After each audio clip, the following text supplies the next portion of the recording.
ফ্রিজে যদি রান্নার মতো কিছু না থাকে, গ্রাম অঞ্চলে এই রান্নাটাই করে।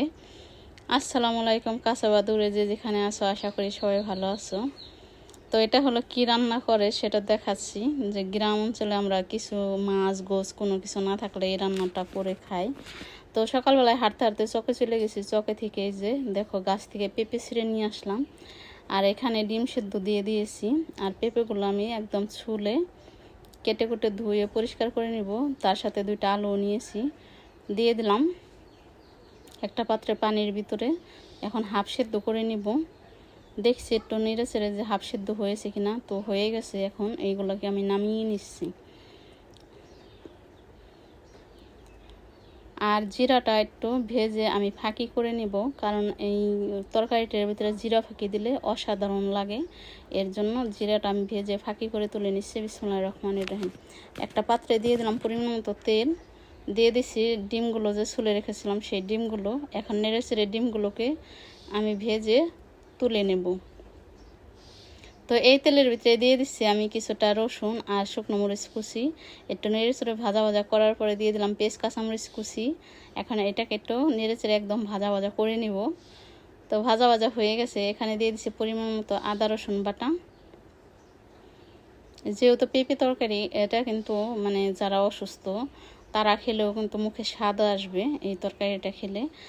আর অনেক সুস্বাদু হয় এইরকম করে রান্না করলে। আমরা কিন্তু প্রায় এই তরকারিটা রান্না করে খাই। তো পরিমাণ মতো হলুদ ফাঁকি, পরিমাণ মতো মরিচ ফাঁকি দিয়ে মশলাটা ভালো মতো কষিয়ে নিয়েছি। আর সেদ্ধ করা সেই আলু আর হলো পেঁপের টুকরোগুলো দিয়ে দিচ্ছি। এখন নেড়ে চেড়ে ভালো মতো কষিয়ে নিব। একবার হলো বাসায় ট্রাই করে দেখো যে এরকম করে রান্না করে যে কতটা সুস্বাদু হয়। আর অনেক প্রশংসা শুনতে পারবা যে মাছ গোছ আর খাইতে মন চাইবো না এই তরকারিটা রান্না করলে। একবার রান্না করলে বারবার রান্না করতে বলবে। তো ভালো মতো কষিয়ে আমি দিয়ে দিচ্ছি এখানে পরিমাণ মতো পানি।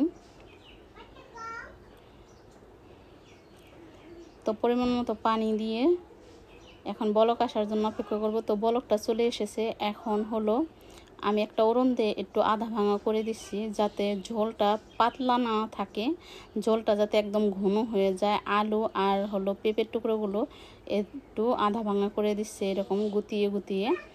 তো আধা ভাঙা হয়ে গেছে। এখন ডিমগুলো যে ভেজে রেখেছিলাম সেই ডিমগুলো এখন দিয়ে দিচ্ছি।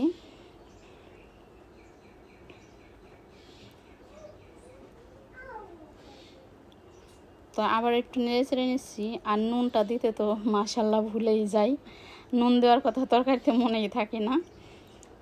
তো দিয়ে দিলাম এখানে স্বাদ মতো নুন। আবার একটু নেড়ে চেড়ে নিচ্ছি। তরকারিটা প্রায় হয়ে গেছে। এখন জিরা ফাঁকি দিয়ে দিচ্ছি। জিরা ফাঁকিটা দিয়ে 1 মিনিটের মতো চুলায় রেখে আমি নামিয়ে নিব। আর পরিবেশন করব গরম গরম ভাতের সাথে। তো দেখতে যতটা লোভনীয় হয়েছে, মাশাল্লাহ খেতেও দারুণ সুস্বাদু হয়েছে। তোমরা বাসায় অবশ্যই ট্রাই করো। আর যদি ভালো লাগে তাহলে লাইক কমেন্ট শেয়ার সাবস্ক্রাইব করে আমার পাশে থেকে। আজকের মতো এতটুকুই।